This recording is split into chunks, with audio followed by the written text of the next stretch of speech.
We're in partnership with CREST on this particular project. They're an important element of our ecosystem. Our partnership with them this year has grown, not because of CREST, but because we've now included the British Computer Society, BCS, on a third stream for the overall conference. My role is largely meet and greet and to make sure that our members that are here, both individual and corporate members, are satisfied with the program. So getting feedback is one of our main aims, because we want to continue to evolve this and make it better for the future if we can. So getting that feedback is really important. There are organisations like ours that are broad across the whole topic area. There are other organisations like CREST that do specific things, and others in specific disciplines like securing the Internet of Things, for example. So we're being encouraged to come together.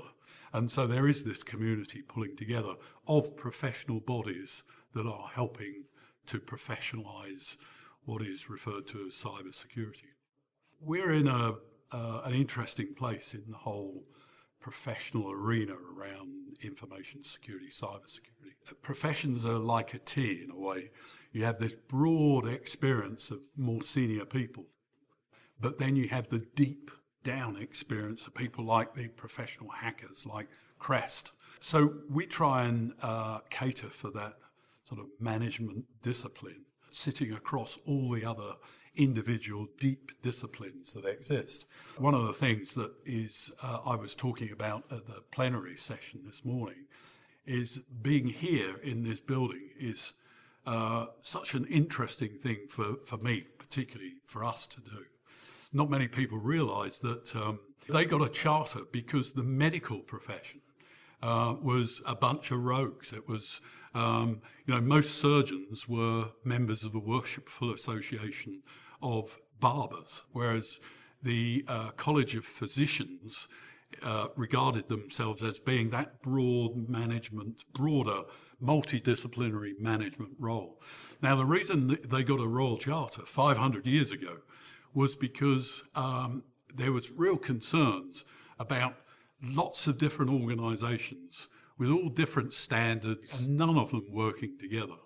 Now, we don't want to repeat that. That was a long while ago. And by the way, that was the first real recognised institution to represent the profession. And we're probably the newest in the cyber area.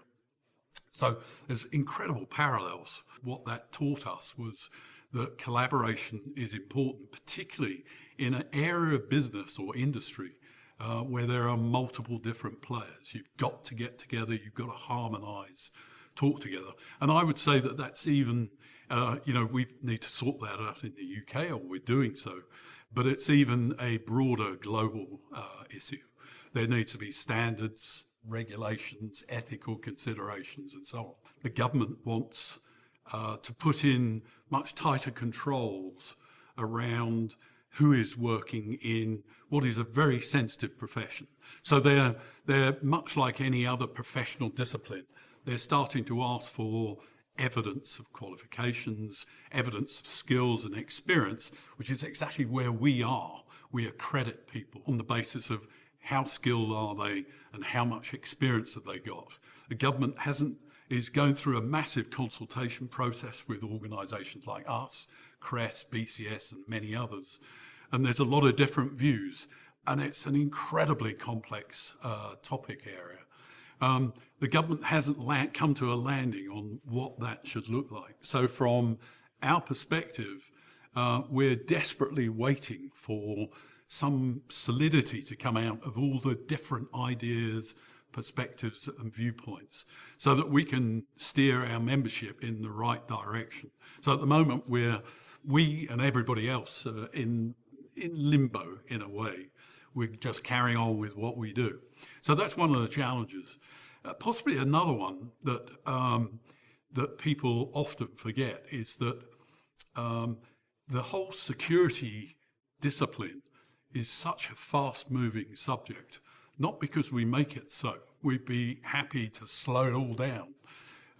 because the threats are changing almost daily, weekly, certainly monthly. New things coming on the radar screen. You probably heard about, or most people have read about ransomware, which is a new thing and that's hitting financial services where people are being held to ransom for their data or their assets. There's new ways of attacking things. There's new attitudes around attacking. For example, nation states thinking it's okay to respond if we're being attacked. Therefore, and lots of publicity around dodgy data being put on social media, which is all cyber related. And so the subject area is moving at light speed. The government wants to put in place sort of structures that might limit our ability to be agile and fast-paced. And so we've got this sort of conflicting, or the tensions, and sooner or later there's going to be a big earthquake. And that's possibly what's going to happen. I mentioned earlier about some of the challenges for the profession. Those challenges aren't going to go away. One of the really interesting things, particularly in the last 3 to 5 years, is the influx of new, younger blood. Now there's a whole new ballgame in that most of the youngsters are either coming out of university, they're doing undergraduate degrees in cyber or cyber and something else, or postgraduate, and many even are coming out of apprenticeship programs. So they're much younger, they've got that foundational discipline and understanding, and they are a breath of fresh air through the profession. So the change from the perspective of the old guard in terms of what we do and what we see needs to adapt to look after the young that we're desperate to get into a profession that is grossly under-resourced at the moment. There's a skills gap still.